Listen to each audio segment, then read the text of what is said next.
sadya mo sa loob ka. Pinanganak ng sama ng loob. Namatay din ng sama ng loob. Kaya...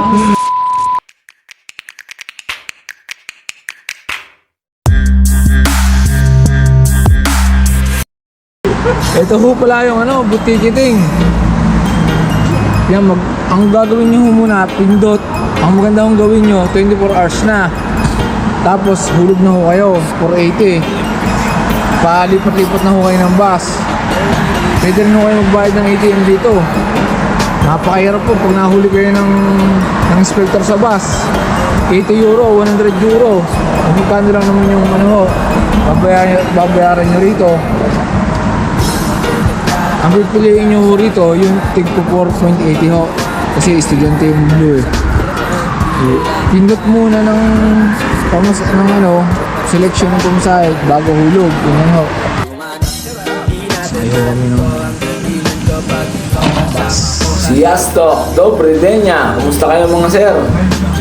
Ngayon po, ipapasyal po kayo kung paano po yung transportasyon namin dito. Yun po, nakikita niyo pong kulay dilaw na yun.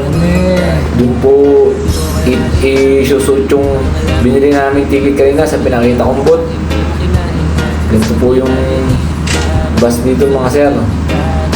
Tsaka ang lugar, wala pong tao kayo makikita oh. Sobrang lamig din po kasi kaya ganyan. Tsaka hindi po sila mahilig talaga maglalabas. Ganito ho rito. At tsaka po mga sir, kakunti ang populasyon kaya ganito po sa lugar na to. Magandahan po kasi sa bansang ito, lahat po ng sulok, ultimo mga probinsya, kinatayuan po ng mga business, mga mall, mga pabrika. Talagang gamit na gamit po ang lupa sa bansang ito. Kung mga pansin nyo mga sir, ang layo ng tanaw ng camera, ang haba po ng bus na to. May duktong ho sir. Yung ahon pala, pagbababa, kailangan pindutin yung green button na yun, na stop. Gawa ho ng minsan, hindi humihinto yung bus na yan. Kung makapansin nyo, sakay lang na sakay ang tao, baba. Wala mo lang nag-inspection eh. Ganyan ho, kaso pag tapatan kayo ng inspector, nako, bultang katakot-takot. Kaya kailangan bumili ng ticket. Kawad na ho. Ang bus na may kawad. May antena hong malaki para umandar. Pag wala akong signal, hindi ho yung tatakbo. Ganyan ang mga bus dito. Oh, pare, ako mag-video sa'yo. Paliwanag mo yung mga dapat mong malaman pare.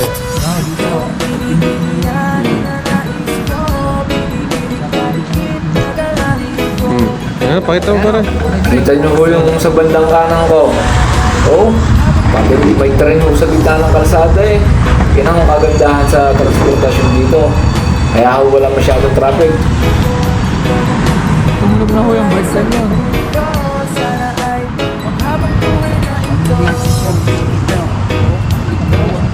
Pare, punta ka dyan. Dini mo na. Pakilala mo pare.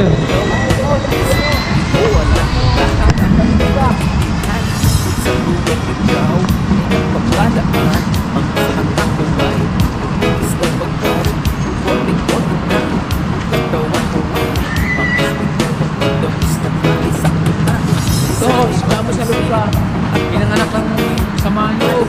Namatay din ng sama ng loob.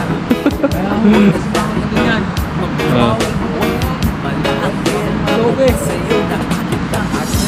Tour mo sila dito sa basketball park. Diyan ginaganap ang 3-on-3 oh. Ito.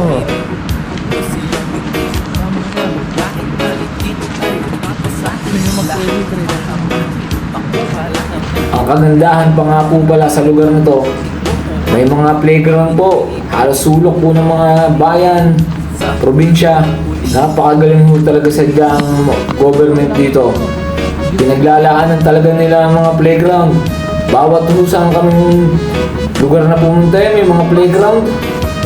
Talagang diyan na pupunta sigurado yung mga tax na binabayad ng mga mamamayan dito.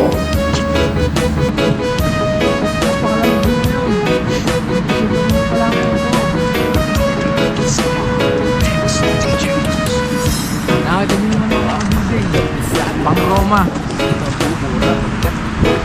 Ito lang mga sir, patayan ng mga halaman.